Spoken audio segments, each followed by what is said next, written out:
សូមស្វាគមន៍មកកាន់សហរដ្ឋអាមេរិកការផ្លាស់ប្ដូរទៅរស់នៅប្រទេសថ្មីគឺជាដំណើរផ្សងព្រេងមួយដ៏គួរឲ្យរំភើបប៉ុន្តែវាក៏នាំមកជាមួយនូវព័ត៌មានថ្មីៗប្លែកៗជាច្រើនផងដែរថ្ងៃនេះខ្ញុំចង់ចែករំលែករឿងសំខាន់ៗមួយចំនួនដែលបងប្អូនជាជនអន្តោប្រវេសន៍ថ្មីៗឬអ្នកដែលក្រុងមករស់នៅសហរដ្ឋអាមេរិកគ្រប់រូបគួរតែដឹងហើយត្រៀមចំណុចទី1ព័ត៌មានផ្លូវច្បាប់និងឯកសាររបស់អ្នកគឺជាអ្វីដែលអ្នកត្រូវគិតមុនដំបូងគេហើយទាំងនេះគឺជាមូលដ្ឋានគ្រឹះដែលអ្នកត្រូវដឹងកាតបៃតងដែលបងប្អូនភាគច្រើនស្គាល់ថាជា Green Card ប្រសិនបើបងប្អូនមានកាតបៃតងនេះសូមរក្សាទុកវាឲ្យល្អនៅកន្លែងដែលមានសុវត្ថិភាពប៉ុន្តែក៏ត្រូវយកច្បាប់ថតចម្លងតាមខ្លួនជានិច្ចផងដែរបើតាមច្បាប់បងប្អូនតម្រូវឲ្យមានវានៅជាមួយបងប្អូនគ្រប់ពេលវេលានៅទីណាក៏ដោយជាពិសេសបើកបរតាមផ្លូវទៅធ្វើការឬនៅតាមទីសាធារណៈការរក្សាសុពលភាពរបស់ Green Card ត្រូវដឹងនិងពិនិត្យមើលលើការបដិឆេទកំណត់នៅលើកាតបៃតងឬបានការងាររបស់អ្នកមិនត្រូវទុកឲ្យវាផុតកំណត់ឬបន្តសុពលភាពនោះទេព្រោះវាសំខាន់ណាស់មួយទៀតគឺមេធាវីអន្តោប្រវេសន៍ប្រសិនបើបងប្អូនមានបញ្ហាអ្វីកើតឡើងសូមនិយាយជាមួយមេធាវីអន្តោប្រវេសន៍ដែលមានអាជ្ញាប័ណ្ណឬតំណាងដែលទទួលស្គាល់ដោយក្រុមប្រឹក្សាភិបាលស្ដីពីបណ្ដឹងឧទ្ធរណ៍អន្តោប្រវេសន៍ហៅថា BIA នឹងត្រូវមានការប្រុងប្រយ័ត្នឲ្យបានខ្ពស់ចំពោះ Notario ឬអ្នកប្រឹក្សាដែលមិនមែនជាមេធាវីពួកគេអាចផ្ដល់ដំបូន្មានមិនត្រឹមត្រូវបាន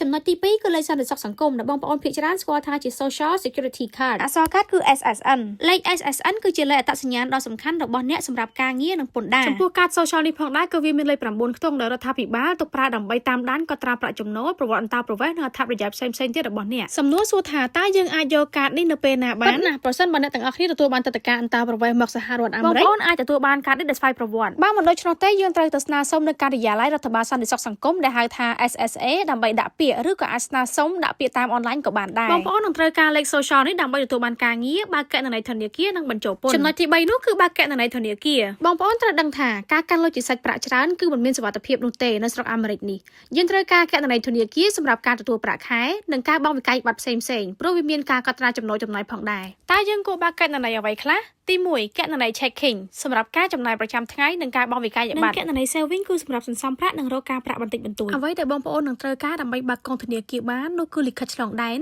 បានអាយ94កំណត់ត្រាការមកដល់ឬក៏ចាក់ចេញនិងកាត់បៃតងឬ SSN របស់អ្នកធនាគារខ្លះអាចបើកគណនីឲ្យអ្នកបានទោះបីជាអ្នកមិនទាន់មានលេខ social SSN ក៏ដោយដូច្នេះអ្នកគួរតែសាកសួរព័ត៌មានជាមុនសិនបន្ថែមពីនេះអ្នកគួរតែបង្កើតកាតឥណទានដែលហៅថា credit ដែលការប្រើកាតឥណទាននេះគួរប្រើដោយទំនួលខុសត្រូវនិងត្រូវការបង់ថ្លៃពេញជារៀងរាល់ខែជួយឲ្យអ្នកកសាងបន្ទុកឥណទានដែលគេហៅថា credit បន្ទុកឥណទានល្អគឺមានសារៈសំខាន់ណាស់សម្រាប់ការជួល apartment ការទិញឡាននិងការទទួលបានអត្រាការប្រាក់ទាបសម្រាប់ប្រាក់កម្ចីទិញផ្ទះជាដើមចំណុចទី4ត្រូវស្វែងយល់ពីមូលដ្ឋានគ្រឹះនៃការថែទាំសុខភាពនៅក្នុងសហរដ្ឋអាមេរិកប្រព័ន្ធថែទាំសុខភាពរបស់សហរដ្ឋអាមេរិកគឺខុសពីប្រទេសដទៃទៀតទាំងស្រុងវាមានតម្លៃថ្លៃខ្លាំងណាស់ដូច្នេះអ្នកទាំងអស់គ្នាត្រូវការធានារ៉ាប់រងសុខភាពការមាននៅធានារ៉ាប់រងសុខភាពគឺចាំបាច់បំផុតនៅអាមេរិកនេះទៅជួបគ្រូពេទ្យធម្មតាមួយដងអាចចំណាយអស់រាប់រយដុល្លារប្រសិនបើយើងគ្មានធានារ៉ាប់រងទេតែបើឈឺដល់ថ្នាក់ស្នាក់នៅមន្ទីរពេទ្យអាចចំណាយអស់រាប់ម៉ឺនដុល្លារផងដែរប៉ុន្តែក្នុងលក្ខខណ្ឌមួយបើបងប្អូនទើបតែមកដល់អាមេរិកថ្មីថ្មោងដោយម៉ាក់ប៉ានាងខ្ញុំអញ្ចឹងគឺគាត់បានទៅស្នើសុំ Mass Health ដែលជាកាតសុខភាពពិនិត្យសុខភាពនៅក្នុងរដ្ឋ Massachusetts កាតសុខភាពមួយនេះគឺមានអត្ថប្រយោជន៍ខ្លាំងមែនទែន